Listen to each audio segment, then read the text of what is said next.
Fala galerinha, tudo bem com vocês? Chave do Enem no ar, hein? Olha só como passa rápido, o ano voou, nós já estamos fechando o primeiro ciclo do quarto trimestre. Isso quer dizer que nós temos essa live, mais 4 lives e depois se acabou. Acabou o ano, acabou as lives nossas e você estará de férias. Espero que de férias já garantido no vestibular, garantido no Enem. Afinal de contas, o Enem, né, está batendo a porta daqui 2 semaninhas, 3 semanas, nós teremos a prova do Enem. Espero que você esteja se preparando, seja treineiro, seja para valer, porque a prova do Enem bateu a porta.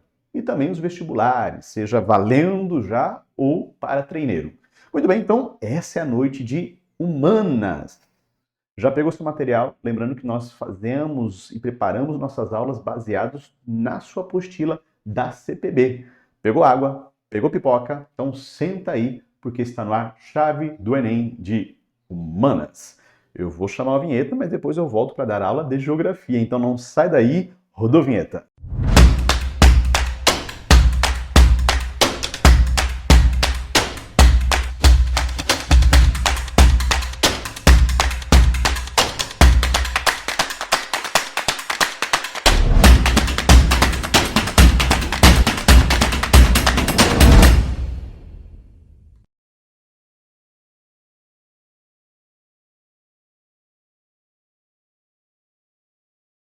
Muito bem, galera, então voltei agora para falar de geografia. Vem comigo.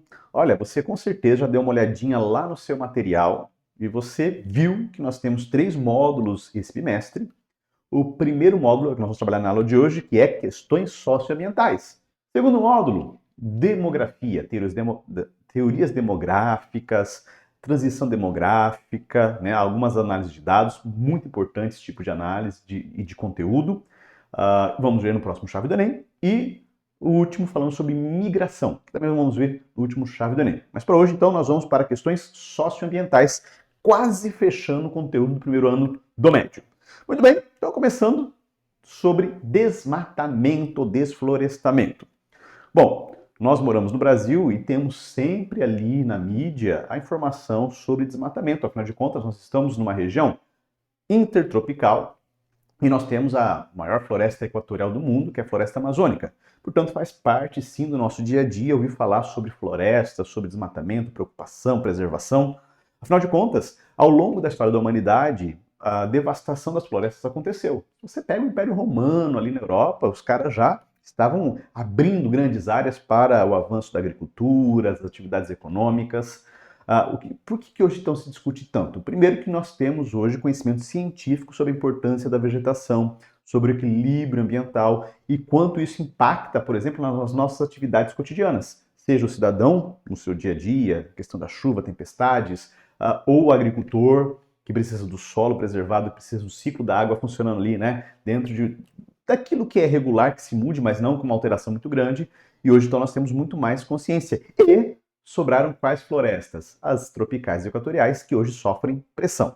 Então, já vamos direto aqui, né? Quando a gente fala de Brasil, ou quando a gente fala de florestas tropicais e equatoriais, isso aqui é um resumo, né, do porquê. Então, vamos lá, causas.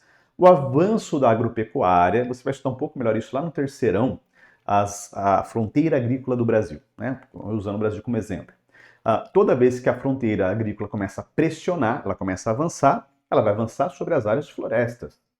E, obviamente, aí vem desmatamento ilegal, porque geralmente existem normas e regras para que não aconteça o desmatamento, mas a pressão econômica é maior. Tá? O extrativismo mineral, a abertura ali para extrativismo mineral, seja oficial ou ilegal, por exemplo, garimpo, né, infelizmente muito comum no Brasil, garimpo ilegal. Tá? O extrativismo vegetal, próprio desmatamento para o uso da árvore, da madeira da Amazônia ou de outro bioma que também tem o seu valor econômico.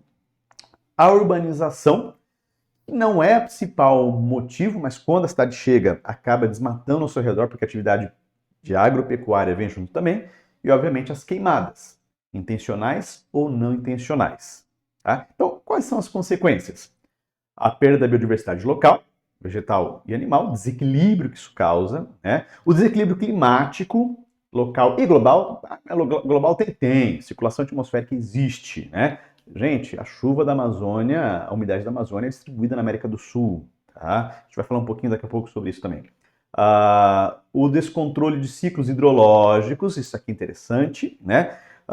Então, a vegetação, ela segura solo, ela ajuda na infiltração da água no solo, então você vai ter ali, né, o desabastecimento dos lençóis freáticos, porque ou eu vou colocar pastagem, ou eu vou colocar agricultura que consome mais essa água, sem esse equilíbrio, e também escoa aquilo que não consegue percolar, e também você vai ter, quando é cidade, a impermeabilização do solo. Então você vai ter uma infiltração de água menor. Além do que, você não pode se esquecer que existe a chamada evapotranspiração. Quando eu tenho árvores de grande porte, eu tenho muita umidade sendo jogada na atmosfera, o que faz circular essa água também. Tende a diminuir a chuva, tá? Degradação dos solos, porque você vai queimar, você vai pisotear, você vai trocar nessa cobertura nativa por antrópica.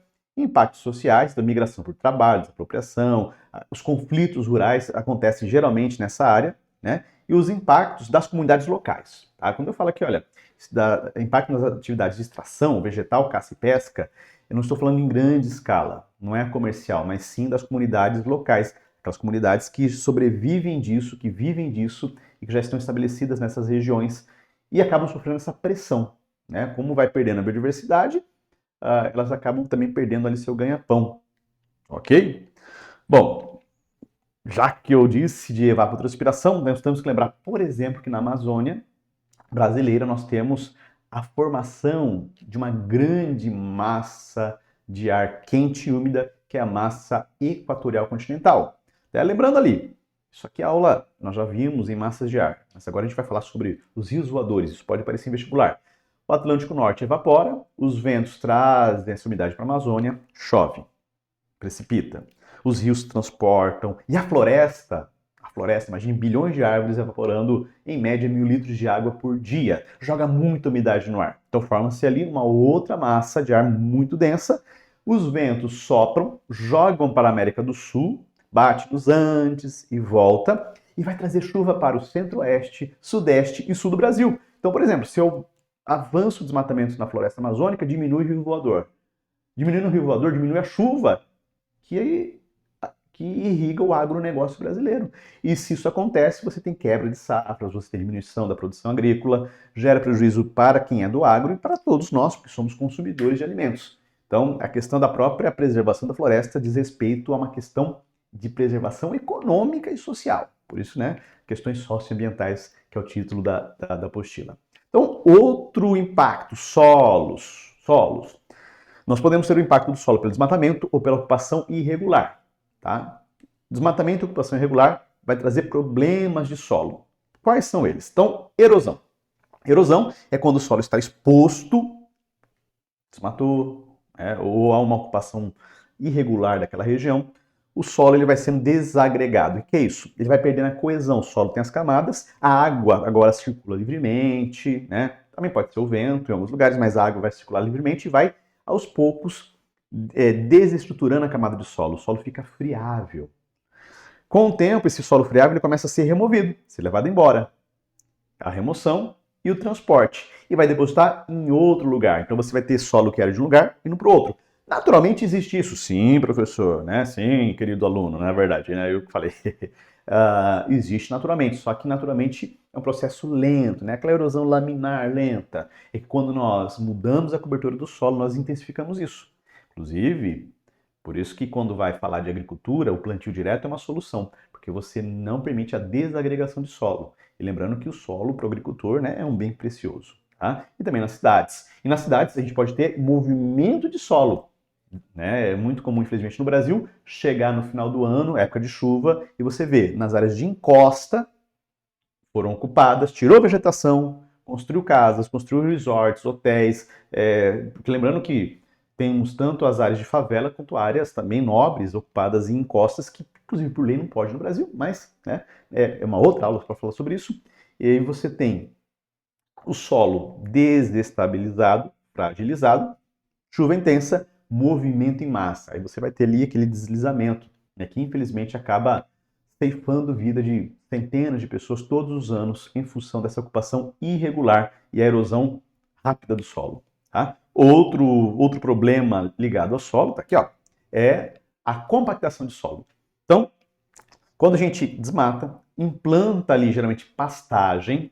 Claro, a agricultura também pode provocar, mas as técnicas hoje, né, permitem um manejo mais tranquilo do solo. Então deixa lá pasto. O animal vai pisando, né? A vegetação não abranda mais todo o impacto que há sobre ele. Os grãozinhos, né, entre um grão e outro do solo tem espaço, né, que é a porosidade. A porosidade diminui, o solo fica compacto, infiltra menos água, tem menor espaço para gases atmosféricos e torna o solo infértil, porque precisa de água e também precisa sim de gases atmosféricos dentro dos poros do solo para que a planta, principalmente na agricultura, consiga se desenvolver. Ok? Então, contaminação de solo e água. Ficou ali atrás água. Né? Então é importante nós falarmos também da contaminação, né? Poluição. Então, quando a gente fala de contaminação, quais são as principais causas? Contaminação industrial, que geralmente é mais grave. Por que ela é mais grave?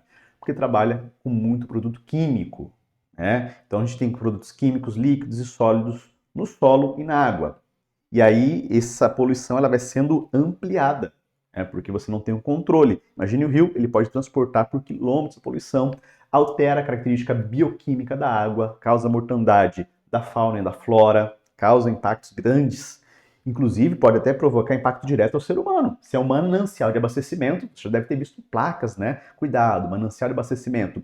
É a área onde os rios ali, a água que passa pelos rios, em algum momento é coletada pela empresa de saneamento daquela cidade, daquele estado, tratada e é usada para o consumo. Então eu também posso ter contaminação.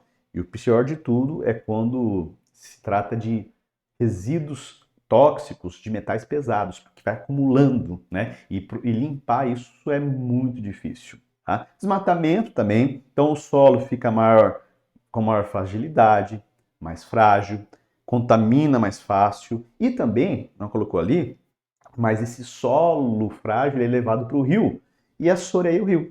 O assoreamento é quando ele vai ficando raso, causa impacto também. Fertilizantes e pesticidas, tá? Usado na agricultura, quando é usado de maneira incorreta, sem orientação do agrônomo, que é o profissional que pode assinar uma receita para isso, né? Quando não há o manejo cuidadoso disso, ele acaba poluindo além do limite aceitável. Obviamente, né, lixo não reciclável, não reciclado, ele vai também parar dentro do rio se não for manejado de maneira correta. Aí é uma poluição visual também que causa impacto bioquímico. Então, consequência, né? Então, diversas doenças e morte, contaminação de solo e água usada para a produção de alimentos. E se esse alimento é produzido, inclusive, ele pode trazer esse produto químico até o consumidor. Perda da capacidade de autorregular, diminuição da infiltração de água da chuva, quebra do ciclo da água, esgotamento do solo, contaminação lençol freático e aquífero. Né? E as soluções, gente, normas e fiscalização. Tá? Normas e fiscalização. Ah, mas eu não gosto de tanta norma, mas é necessário. Né? Ordem e progresso. Né? O lema do Brasil, que deveria ser levado a sério, inclusive. Né? A ordem é quando se coloca regras claras que devem ser obedecidas, porque a gente não pode sobrepor o interesse de um grupo pela coletividade. Né? Reflorestamento, redução de produtos nocivos na agricultura, então práticas orgânicas, o uso correto, né, dos agroquímicos, aumento da reciclagem e da prática da reciclagem também são soluções simples, nesse caso, né, que podem promover uma melhor qualidade, tanto do solo quanto da água. E falando em água, né, o grande problema nosso é a distribuição das chuvas, com a mudança do ciclo hidrológico, e também a relação entre oferta e demanda. Esse mapa está na apostila de vocês todos, esse material inclusive está na apostila de vocês, e fala aqui sobre uma previsão de estresse hídrico por país em 2040. O que é estresse hídrico? Eu tenho X de água e consumo Y. Esse X tem que ser maior que o Y. Quanto mais perto os dois valores, maior o estresse. Quer dizer que eu vou ter um consumo no limite. Tá? Então, em países claros, o Brasil entra nessa categoria, nós estamos numa zona de baixo estresse hídrico. Então, nós retiraremos cerca de 10% da água do que o sistema fornece hoje. Mas, pessoal, lembrando que isso é em escala nacional. Quando a gente vai para a regional, o Brasil também tem problemas. A água não está distribuída em todas as regiões na mesma proporção. O sul do Brasil, por exemplo, sofreu com estiagem prolongada ali nos anos 2021, 2022, tá? Então, isso também tem que ser olhado depois com uma lupa.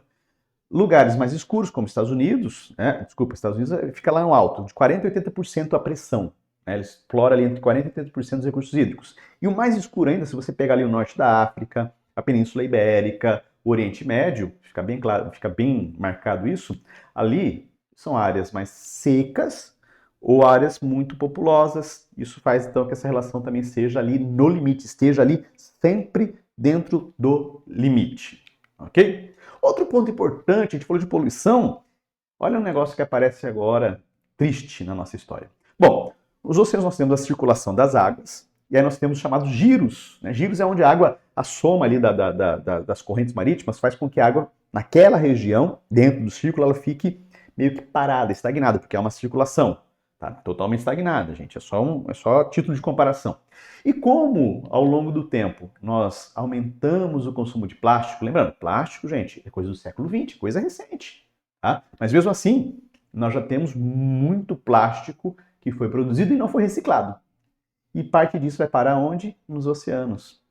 Então nós temos essas áreas onde o lixo marinho é visível, forma como se fosse ilhas, literalmente. E essas ilhas, elas são tóxicas. Primeiro que alguns animais confundem o plástico, como as tartarugas marinhas, com ali seus alimentos e acabam consumindo.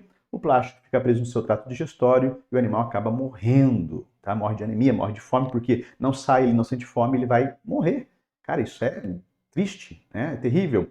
E também ocupa aquela área, diminui a fotossíntese, diminui os vegetais ali, as microalgas, as micrófilas, né, que existem ali. Consequentemente, também diminui a produção de alimentos e toda a cadeia alimentar entra em colapso. Então, outro ponto importante também é a questão dos plásticos. E lembrando, pessoal, também que hoje nós temos uma discussão sobre o microplástico que está misturado no solo e na água e a gente acaba consumindo. Plástico é um problema, tem solução, né, mas ainda estamos longe de conseguir atingir aquilo que seria o ideal. Vamos agora para a atmosfera. Vamos agora falar um pouquinho de atmosfera, nosso penúltimo tema aqui. Então, pessoal, a poluição também atinge a atmosfera. Vamos, antes de falar da inversão térmica, deixa eu falar da poluição, porque tem um pouco a ver aqui também.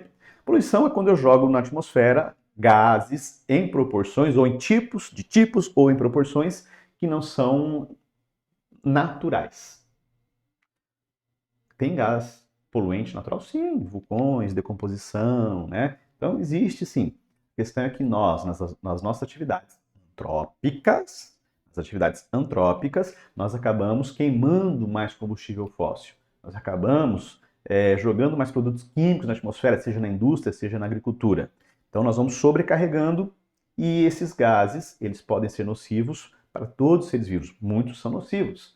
Inclusive, há pesquisas que indicam, né, que cerca de 1 milhão de pessoas morrem por ano decorrentes do agravamento da situação de saúde pela poluição do ar. A poluição não vai necessariamente matar diretamente, mas por uma condição de comorbidade, estar exposto ao ar poluído contribui para a morte dessas pessoas. Então, também há essa preocupação. Então, vem aqui comigo falar de alguns problemas. Inversão térmica. Gente, a inversão térmica é um processo natural. O problema é quando nós interferimos ali no que tem no ar. Então, o que é inversão térmica? Geralmente no inverno, regiões de média latitude, o ar vai ficar mais frio, não esquenta tanto.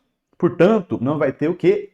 Corrente convectiva. Olha aqui na imagem, né, na sua imagem ali, do fluxo normal. O solzinho mostra verão, tá?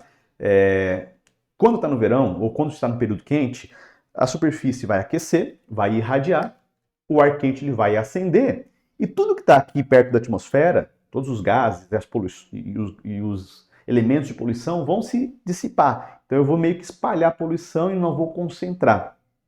Quando chega um período mais frio, não dá para esquentar tanto a superfície. Inclusive o ar lá de cima já está mais quente, né? O ar intermediário está mais quente que aqui embaixo. O que acontece? O ar não sobe e a poluição fica presa. Há uma degradação da qualidade do ar. Você deve ter notado, geralmente aqui no Brasil, né, região sudeste, sul, centro-oeste também é mais comum, no inverno, para agosto, os dias estão com céu azul, mas é um azul meio claro, parece que tem uma capa de alguma coisa. Geralmente é a poluição presa.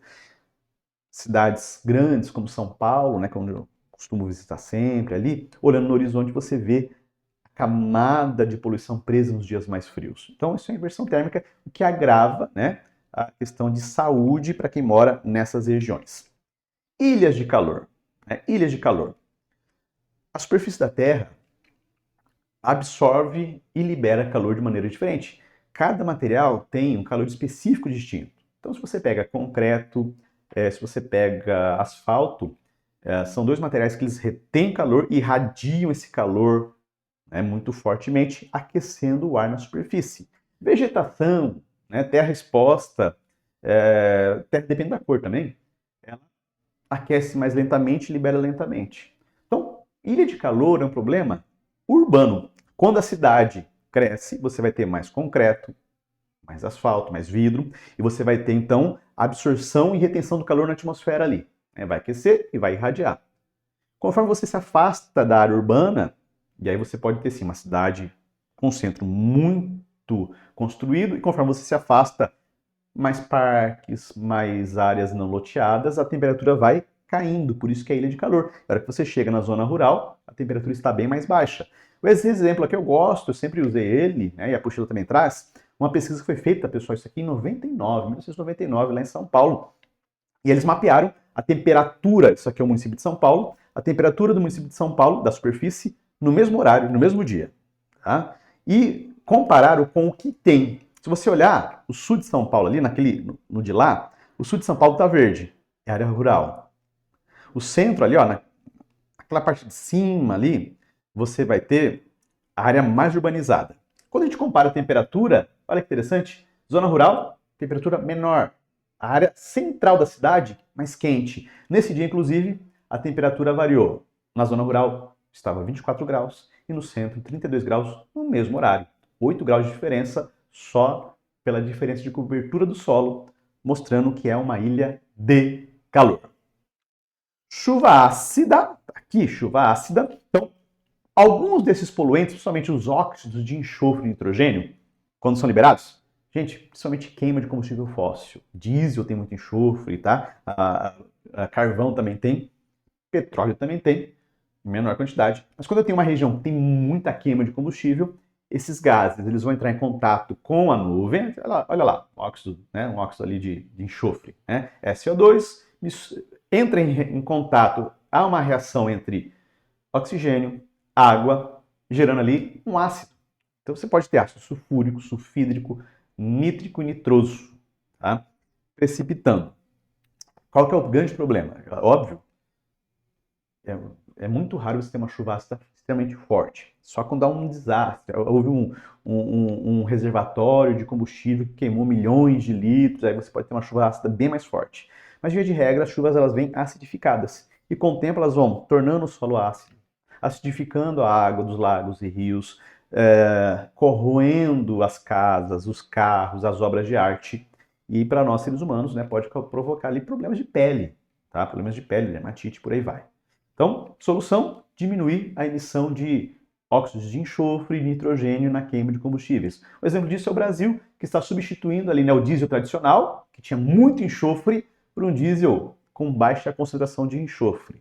Ok? Isso é importante para garantir a qualidade do ar atmosférico, é que você respira, inclusive. Tá? E para nós fecharmos aqui, né, é muito importante nós discutirmos como nós consumimos e o impacto que isso gera. O modelo tradicional que está ali, ó, está lá no cantinho, pega a matéria-prima, transforma, né, na indústria, você vai lá, compra e joga fora. A gente chama de consumo linear. Por que linear? Porque quase nada que a gente consome volta como matéria-prima. E esse é o grande problema. A gente não se preocupa em extrair com cuidado, em produzir com cuidado, em consumir com cuidado e descarta. Colocou lá fora, amigo, o problema não é mais meu. Né? Muita gente pensa assim. O que seria o ideal? Seria o ideal o seguinte, olha. Sim, o que é necessário extrair, vamos extrair com cuidado, produzir, consumir. Ninguém está falando que não deve consumir, tem que ter consciência, né? Até por uma questão financeira, mas consumir, descartar, reciclar, produzir nova matéria-prima, tá? E você vai reduzir a necessidade de extrair novos produtos. Você diminui a quantidade de resíduos jogados na natureza e diminui a necessidade de pegar matéria-prima nova. Com o tempo você ganha escala inclusive cai o valor. Hoje, né, ainda não é tão vantajoso, mas você precisa ganhar escala nesse processo. Ganhando escala, você consegue baixar os custos e ter ali uma produção mais sustentável, que nós chamamos de consumo, né, em ciclo. Ok? Queridos, espero que tenham entendido. Depois de mim vem história. Nos vemos na próxima aula. Um forte abraço e até mais.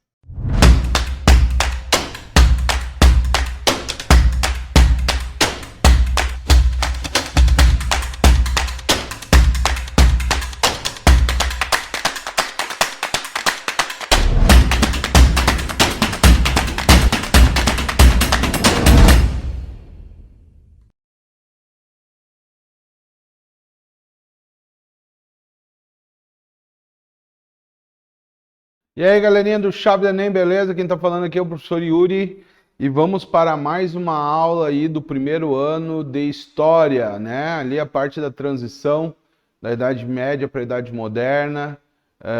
Nós vamos estudar hoje o que foi o absolutismo e o mercantilismo. São dois conceitos que eles, de certa forma, estão interligados, um dentro de uma perspectiva política, o outro dentro de uma perspectiva econômica, porém um acaba dependendo do outro. Vamos lá então. Olha só, o absolutismo ele começa a partir da crise do feudalismo e o surgimento da burguesia, né? Nós tivemos ali no final do período medieval, nós tivemos a crise do século XIV, né? E a partir da crise do século XIV, início do século XV, né? Nós tivemos uma leve junção do poder nas mãos do rei. Por quê? Né? Para a burguesia era extremamente importante que tu tivesse um Estado nacional formado, justamente por causa da questão da moeda, a questão do peso e medidas, a questão dos impostos, né? Então, a partir de um patrocínio e de uma tentativa da burguesia de formar para o rei, né, o financiamento a um exército profissional, nós vamos ter, então, o início da formação dos Estados Nacionais e que depois venha a ser, né, os Estados Nacionais absolutistas. Nós tivemos esse período aí de centralização do poder tanto nas mãos da Inglaterra, da França, de Portugal, da Espanha.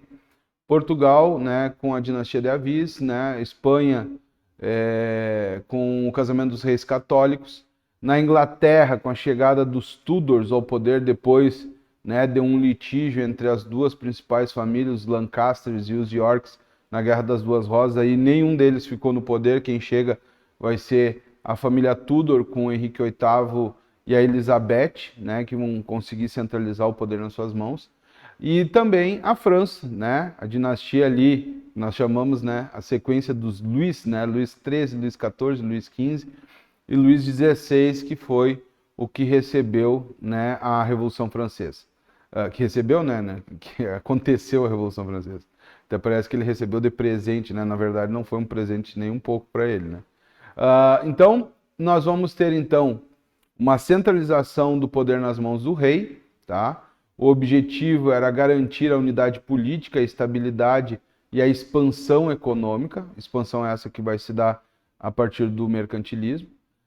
Os reis contavam com o apoio da burguesia, interessada em segurança para o comércio e a expansão marítima também, a questão dos pesos e medidas, como eu falei para vocês, a questão dos impostos, que para eles, tu tendo um poder centralizado, era muito mais favorável, né?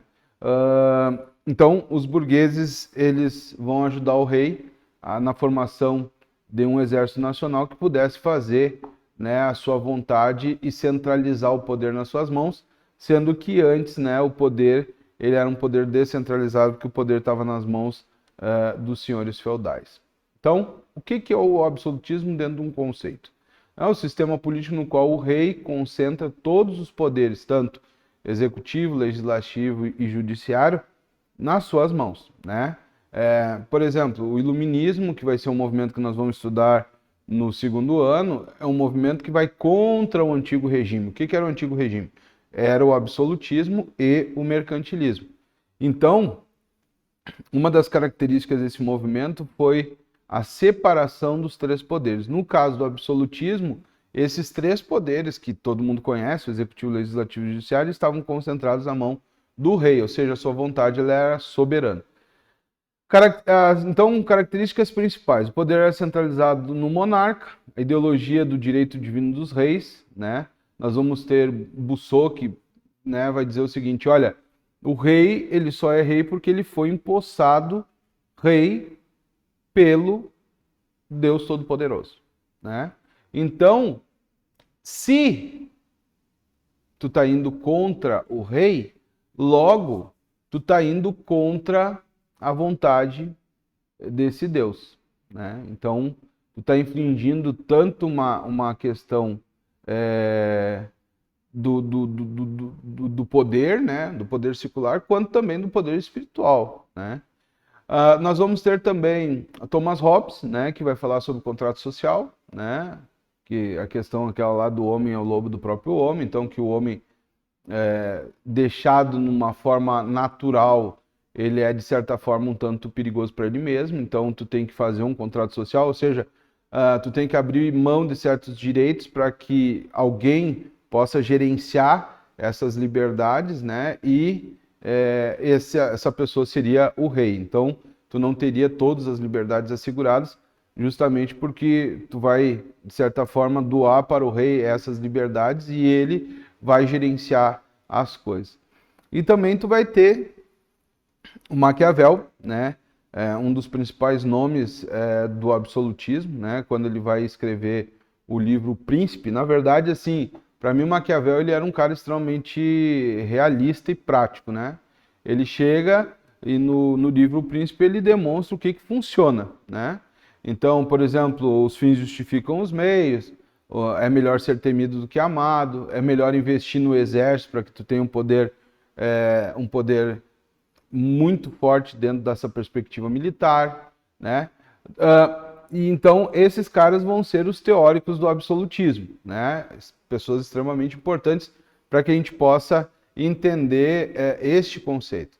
Outra questão, tu vai passar a ter então uma burocracia unificada, né? Sendo que na Idade Média tu tinha uma descentralização total do poder, tu tinha um rei, mas quem tinha o poder, né, a partir dos feudos eram os senhores feudais, e a eliminação dos poderes feudais, né? Porque, na verdade, no final do período feudal e início do período moderno, talvez os senhores feudais tenham sido, alguns deles, né, um empecilho justamente para esse processo de unificação, né? Então, isso foi importante.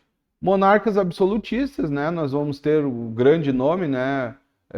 Luís XIV, mais conhecido como o Rei Sol, né? A frase dele, o Estado sou eu, modelo absolutista clássico, né? Quando a gente fala em absolutismo e queremos trazer um nome, geralmente é esse nome que aparece, o Luís XIV. Henrique VIII, na Inglaterra, né? Rompe com a igreja e cria sua própria igreja, né? Uma igreja estatal, que é a igreja anglicana. Filipe II da Espanha, expansão marítima e a defesa do catolicismo ali na Península Ibérica. E Pedro, o Grande, da Rússia, né? Moderniza então e centraliza o poder. E talvez, gente, a dinastia russa tenha sido a dinastia que por mais tempo permaneceu ainda com esse absolutismo. Alguns historiadores dizem que esse absolutismo ele se estendeu até a Primeira Guerra Mundial, né? Então, é uma questão bem interessante a longevidade desse absolutismo na Rússia. Bom, o mercantilismo, então, é um conjunto de práticas econômicas adotadas pelo Estado Nacional, né, entre o século XV e XVIII, visando acumular riquezas e fortalecer o poder do rei. O que vai vir depois do mercantilismo? É o capitalismo, né? Então, nós vamos ter algumas características, né? Primeira característica é o metalismo, né? A riqueza medida pelo acúmulo primitivo de metais, né? A quantidade de ouro e prata que o reino possuía. Nós temos também uma balança comercial favorável, né? Ou seja, exportar mais do que importar. Quando tu exporta mais do que tu importa, tu tem um superávit. Se tu importa mais do que tu exporta, tu tem um déficit, né? Então, ou seja, uma balança comercial favorável ou desfavorável. Colonialismo, né? Que foi justamente a prática corrente do mercantilismo nesse século XVI, principalmente, ali final do século XV, início do século XVI, coisa que foi feita principalmente por Portugal e Espanha na América, né? No caso, nós aqui brasileiros éramos colônia de Portugal, né? Então, esse sistema colonial, tu tinha uma metrópole, uma colônia, a metrópole definia o que a colônia ia produzir, e essa colônia tinha que produzir e só depender economicamente da metrópole. Intervencionismo do Estado, né? Esse daí até eu colocaria como primeiro, né? Porque se o absolutismo se mete em todas as coisas, ele também vai se meter na economia, tá? E o Estado, então, ele controla a economia. E tu vai ter também o Pacto Colonial, também conhecido como exclusivo colonial, que é o que eu falei antes, né? A colônia, ela produz e fornece apenas a metrópole, né? Então, ela compra da metrópole e fornece matéria-prima para a metrópole. Depois, a metrópole pode fazer o que ela quiser com essa matéria-prima. O caso aqui do Brasil, a gente produzia até o pão de açúcar, era mandado para Portugal, Portugal vendia para a Holanda e a Holanda tinha o mercado do açúcar mundial, tá? Então, algumas palavras-chave, né? O mercantilismo era o berço econômico do absolutismo, e o absolutismo sustentava o mercantilismo, e o mercantilismo sustentava o absolutismo, não tem como tu desvincular uma coisa da outra. Então, o mercantilismo e o absolutismo é dentro da política, o mercantilismo dentro da economia, grifem isso na mente de vocês, porque às vezes as pessoas se confundem. O poder concentra-se no rei, o controle estatal da economia, né? Existe uma similaridade entre os dois pontos. Unidade nacional, tá? Fortalecimento das finanças do Estado, exércitos e diplomacia, expansão comercial e colonial, né? Onde nós vamos ter as grandes navegações, ideologia do direito divino, né? E a ideologia da riqueza e do ouro, né? O acúmulo de metais, principalmente, gurizada, porque para existir comércio, tu tem que ter metal, porque naquela época não existia papel metal, a moeda, ela tinha o seu valor intrínseco, né? Ou seja, o metal estava na moeda, né? Até tu criar o papel moeda e tal, então demorou um pouquinho de tempo, então o comércio tu precisava de metal. Algumas consequências: fortalecimento da monarquia nacional, expansão marítima e a colonização da América, está dentro desse contexto aí, o aumento da exploração colonial e do tráfico negreiro, né, porque a base produtiva na colônia era a mão de obra escrava, né, escrava africana. Aqui no Brasil nós tivemos no início também a escravização dos indígenas, né, e a geração de tensões que levaram à Revolução Inglesa e ao Iluminismo, principalmente na Inglaterra e, no caso do Iluminismo, na Europa como um todo. Que, na verdade, o Iluminismo vai ser, digamos assim, a luta contra o antigo regime, como eu falei para vocês, é outra forma de falar de absolutismo e mercantilismo. Beleza, pessoal? Espero que vocês tenham gostado e ficamos por aqui. Um grande abraço.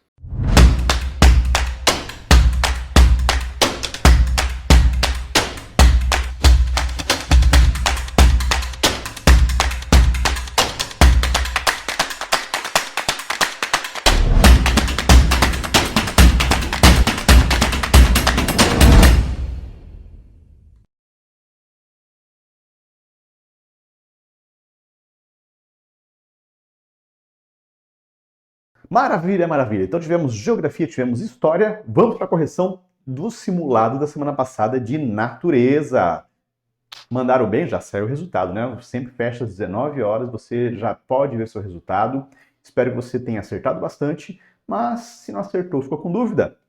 Aliás, se acertou também, não sai daí, fica aí, porque nós vamos corrigir agora o simulado de natureza e depois nos vemos na próxima semana. Olá, pessoal, tudo bem? Estamos aqui, então, na correção dos exercícios do simulado que vocês fizeram nos últimos dias. E vamos começar, então, com esses exercícios sobre o conteúdo de embriologia. Então, olha só, a primeira questão fala sobre os crocodilianos, jacarés e crocodilos, que são répteis. E o enunciado ele explica a reprodução, que a fecundação é interna, né, que durante a cópula, então, o macho coloca milhões de espermatozoides dentro do sistema reprodutivo da fêmea. E está dizendo também que o desenvolvimento é direto, ou seja, não existe larva no meio desse processo reprodutivo. E ele quer saber, de acordo com as alternativas, qual é a razão, né, desse desenvolvimento direto. Vou direto aqui para a resposta, então. É porque nos répteis, os répteis eles têm um ovo megalécito. Lembra que lá naquela classificação, ovos megalécitos são aqueles ovos que têm muito vitelo. Esse vitelo, que é a reserva nutritiva, vai nutrir o embrião no seu desenvolvimento até que o filhote esteja pronto para eclodir do ovo e poder sair, tá bom? Então, essa é uma adaptação bastante importante que faz com que os répteis estejam bem adaptados à vida no ambiente terrestre. A próxima questão também é sobre ovo e também processos de segmentação. Então veja que aqui é para você fazer um exercício de imaginação, você é um cientista, trabalha num laboratório de embriologia e você vê ali um zigoto com algumas características. Então, por exemplo, tem pouco vitelo, e esse vitelo é distribuído uniformemente ali nos polos vegetativos, e a clivagem é do tipo holoblástica igual. Clivagem do tipo holoblástica igual é quando as célulazinhas, que são os blastômeros, têm o mesmo tamanho, né? E ocupam todo o espaço ali do zigoto. E isso o ovo, né, que tem esse tipo de segmentação, é classificado como ovos oligolécitos. Como eles têm pouco vitelo, e esse pouco vitelo que tem fica distribuído uniformemente no ovo, então as célulazinhas vão ter bastante espaço ali para poder se dividir e elas vão ter o mesmo tamanho. A gente tem a próxima questão, que também aí fala sobre o desenvolvimento embrionário. E aí ele está falando que na maioria dos invertebrados, na verdade, em todos os vertebrados, tem a formação da gástrula. A gástrula é uma estrutura que acontece depois do processo de segmentação na gastrulação. Já tem ali um princípio de diferenciação dessas células, porque essas células já vão se diferenciando nos tecidos embrionários e formam uma cavidade gastro, né? Lembra a cavidade digestória, né? É um princípio ali. Então, gastro, esse prefixo, né, essa primeira parte da palavra, tem a ver com o sistema digestório. E por isso, então, a resposta é que, nesse estágio, o embrião tem esse espaço interno que vai originar a cavidade digestiva. E a última questão, falando dos anexos embrionários. Então, ele pede para você ter a alternativa correta, que é a placenta, que é uma estrutura vascularizada, que permite as trocas gasosas, né? Tem vasos sanguíneos da mãe e da criança, do feto, e isso permite com que tenha passagem, troca de nutrientes. A mãe também recebe as excretas do feto que está crescendo e elimina junto com seus produtos de excreção. Isso é muito importante para dar suporte à vida daquela criança, daquele ser humano que está crescendo ali, certo? Espero que você tenha conseguido fazer as questões e a gente se vê na próxima e última aula deste bimestre do ano de 2025. Até lá!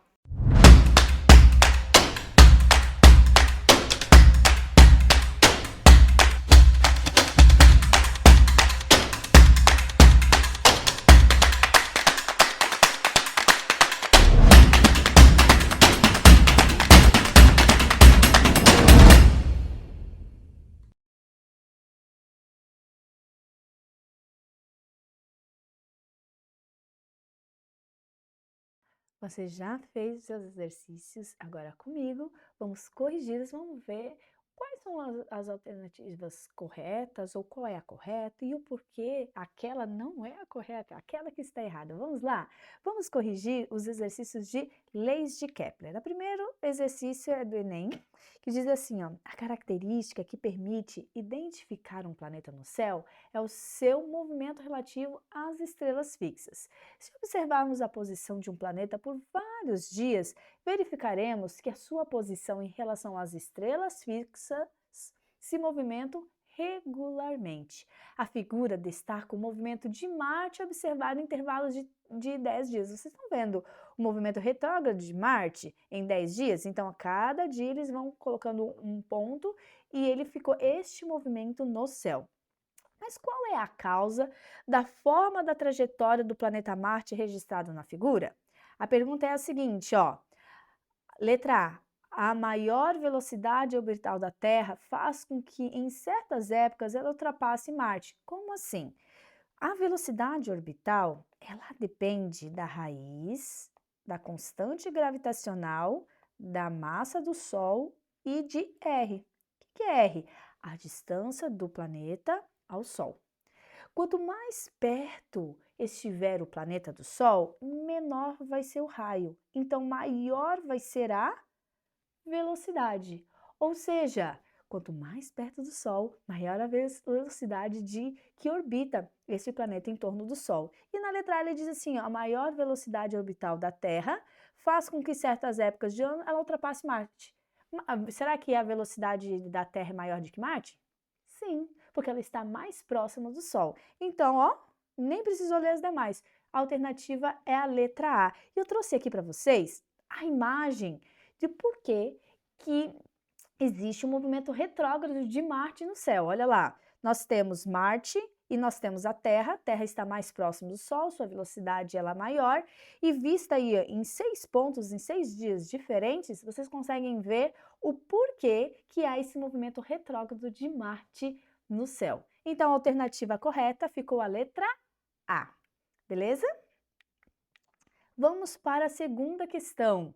Então, nós vamos identificar aqui cada afirmação e nós vamos ver quais são as corretas e quais são as erradas. Vamos lá. A velocidade de um planeta é maior no periélio. É maior do que o periélio? Sim, de acordo com a aula que nós já vimos, sim, ela é maior do que o periélio. Então, está correta. Os planetas movem-se em órbitas circulares. Não é circular, não. A órbita é o quê? Elíptica. 3. O período orbital, que é o tempo de uma volta do planeta, aumenta com o raio médio dessa órbita. Ou seja, ele diz o seguinte, se é maior é o período, mais distante ele está do Sol. É verdadeiro ou falso? É verdadeiro, muito bem. 4. Os planetas movem-se em órbitas elípticas, estando o Sol em um dos focos. Isso aí, é a primeira lei de Kepler. E 5, a velocidade de um planeta é maior no afélio. E se antes no periélio era maior, então no afélio está errado, tá? É a menor a velocidade. Então, a alternativa correta é letra C. 1, 3 e 4 estão corretas. Acertaram? Muito bem. Próxima questão diz o seguinte, ó. Considere a distância entre um planeta Terra e o planeta Sol. Então, vamos lá. Essa é a distância do raio, tá? O raio da Terra. Então, nós temos o R da Terra. E que este planeta dá uma volta completa em torno do Sol 365 dias, ou seja, esse é o período.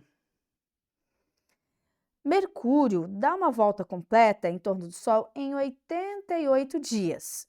Se a distância entre Marte e o Sol é igual a 2,5 vezes 10 na 8 quilômetros, qual deve ser a distância aproximada entre o planeta Mercúrio e o Sol? Mas por que ele deu de Marte? Só para nos confundir, a gente não vai usar esse dado para nada.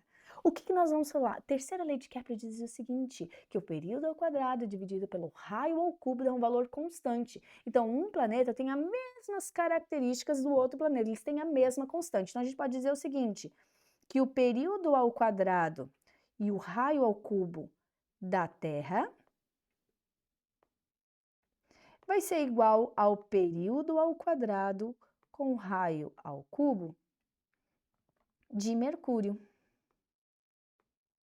Aí nós vamos substituir os dados, tá bom? Período é o tempo da Terra, então 365 dias ao quadrado, dividido pelo raio ao cubo, 1,5 vezes 10 na 8 ao cubo, igual o período, que é 88 dias de Mercúrio, é 2, tá bom? Ao quadrado, dividido, então, pelo raio que ele quer, ao raio ao cubo. Então, vocês vão multiplicar aí cruzado, coloca os valores ao quadrado, valores ao cubo, e este raio ao cubo, não esqueça que é uma raiz cúbica, tá bom?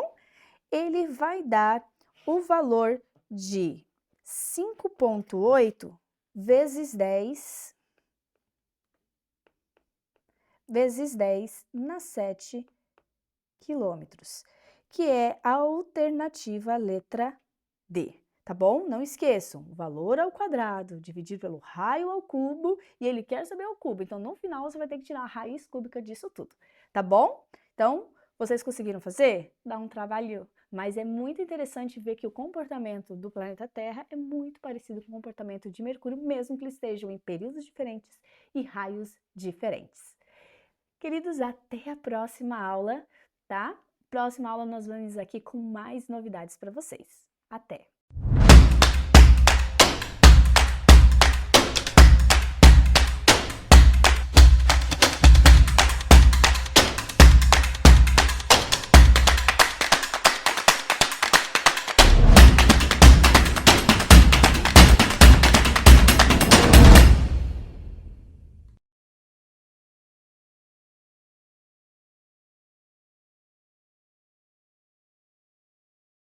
Boa noite, pessoal. Tudo bem com vocês? Tiveram uma ótima semana? Viram os vídeos? Então, hoje nós vamos corrigir os exercícios.